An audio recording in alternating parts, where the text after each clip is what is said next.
Una sa lahat, nagpapasalamat ako sa Panginoon na ibinigay ka niya sa akin.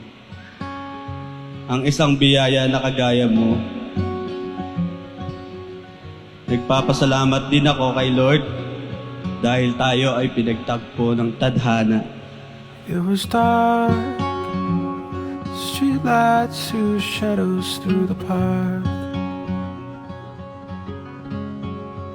I was late, first impression I failed to show. Mahal, taong 2020 nang una tayong nagkakilala. 5 taon na ang nakalipas, pero sariwa pa rin sa akin ang alaala ng araw na iyon.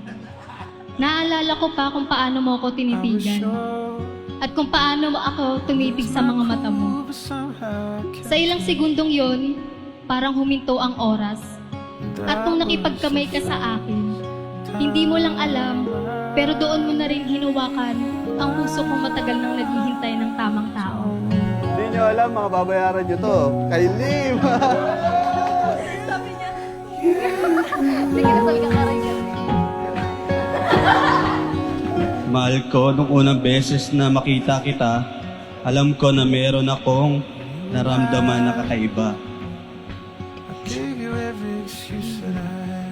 Na hindi ko maipaliwanag, baka sa aking mukha ang saya. Dahil nung makita ko ang iyong mga mata, alam ko sa sarili ko na ikaw na.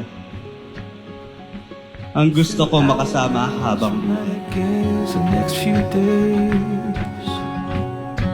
Bili lang po kami ng bahay ng parents ko, Lawrence. Tapos doon na po siya nag-propose. Gusto po sana namin civil wedding lang. And then, na-recommend po ng kaibigan ko na mag-Santa Clara. Ayun na po, nagtuloy-tuloy na po pati gastos.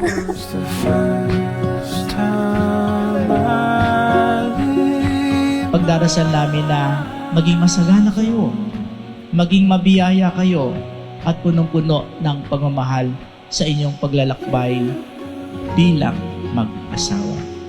Kaya patuloy pa rin po tayo manalangin, ipagdasal natin na si Lawrence at si Gladys ay magkaroon ng patuloy na pagpapala at biyaya mula sa ating Panginoon.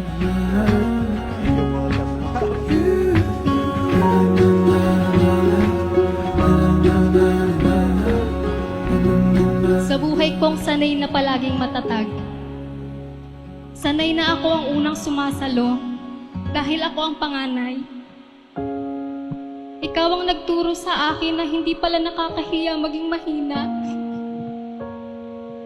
Sa'yo ko rin natutunang huminga ng malalim, umiyak ng walang takot, at maging totoo sa mundong laging hinihingi na maging ate ako.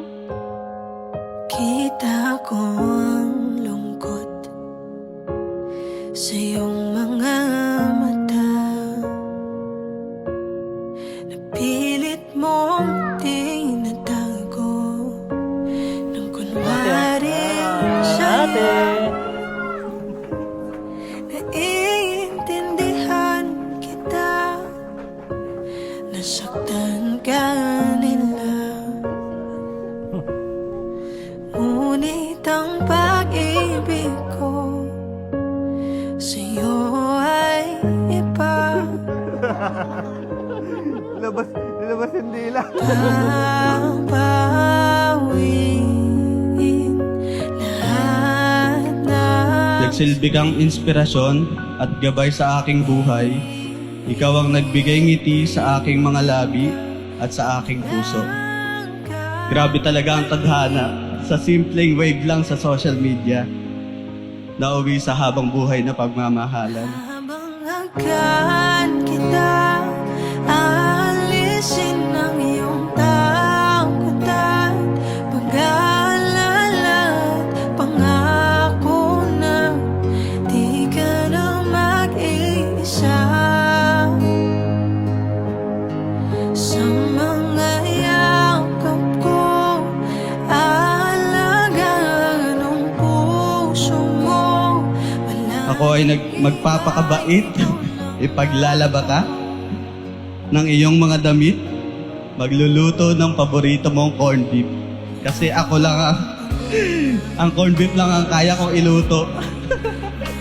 Ipinapangako ko na mag-uusap tayo ng bukas ang puso at isipan at re-respetuhin at gagalangin kita bilang aking asawa at mamahalin ka ng buong puso. Ako, mga luha mo ay pupunasan at bubuuin. Lahat ng nakulang, ako'y nandito lang hanggang walang hanggan. Ngayon, sa harap ng Diyos at ng mga mahal natin sa buhay at ng buong mundo, pinipili kitang maging kabiyak. Ngayon, bukas, at sa lahat ng araw na isusulat pa ng Diyos ang ating kwento. Hanggang sa huling tibok ng aking puso, ikaw, Mark Lawrence Coronel, ang pinakamamahalin ko. Habang agyan kita, alisin ang iyong pag-aalala. Pangako na di ka na mag-iisa. Sa mga yakap ko, aalagaan ang puso mo. Wala nang iba, ikaw lang at ako.